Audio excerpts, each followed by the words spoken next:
A drug addict would talk about his friends and how much drugs they used to use. An alcoholic would talk about his friends and how much drink they used to drink. But since my friend happened to be a bishop, and not myself a minister, I'm going to talk about him like I am a preacher. Y'all didn't catch that. Go ahead. When I look at our friendship, or as I know you, I go through the Bible and I pick out certain people that was paired together and how their relationship pertained to ours. And this is how I know you. I'm reminded of Moses and Aaron. Moses was already called to go out and do what it is that he needed to do. But God said, wait a minute, you need a mouthpiece. See, sometimes I say things that you don't want to say, but I say it. Not to hurt you, but to help you.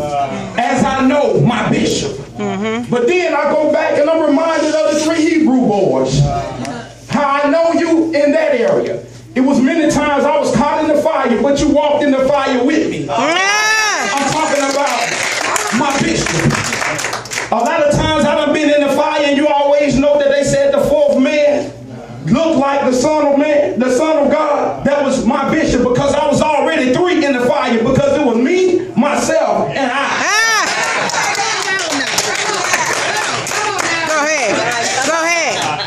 I'm talking about my bishop. All right. But then as I know him, you remind me of the Apostle Paul. Go ahead. The Apostle Paul was a converted man. But the Apostle Paul also on the road to Damascus, the Apostle Paul had to stand back and say, wait a minute, am I fit for this qualification? I'm talking about as I know my bishop. I'm quite sure it was a lot of times that he said, you know what, I just want to give this whole thing up. But then Paul said, wait a minute, in Romans, Paul said, wait a minute, for we know that the law is spiritual. Come on. But he said, I am carnal, sold under sin. Come on now. Those things that I'm not doing. Y'all. See, y'all want a sad story, but hey, I got something to shout about because I got a friend in Jesus. I wish I had some folks up in the house. I'm talking about our relationship as I know him. As I know him, then it reminds me about Paul and Silas. This may be a little bit personal. Everybody don't need to know, but I'm going to let them know today how our relationship is like Paul and Silas. When I was locked away for 146 days, preaching got us in it, but praising got us out of it. 146 days I had no friend to call on. But if I call collect and call my bishop, he'll pick up. And he didn't give me no sad story. He just said, hold on just a little while longer. I'm talking about my bishop.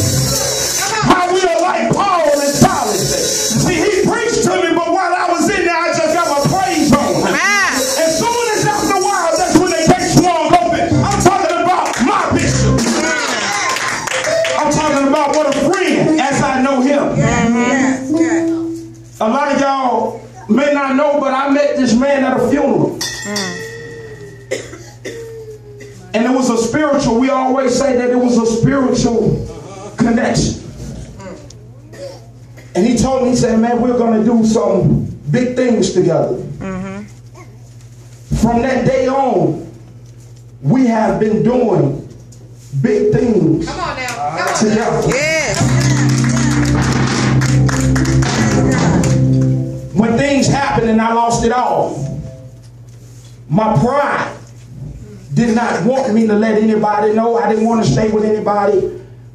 But First Lady and Bishop Arnold, they told me, they said, you know, you can come stay here.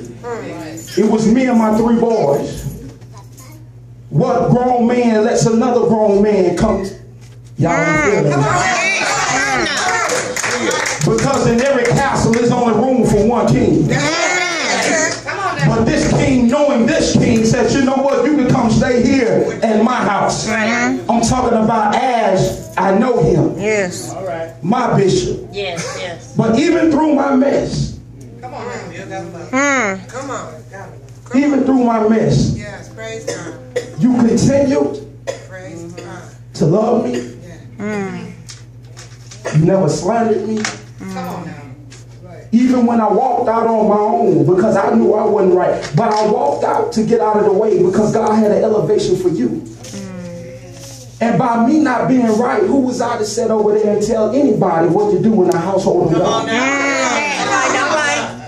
But once I got myself together, come on. I came back. Praise God. And I'm back with a vengeance.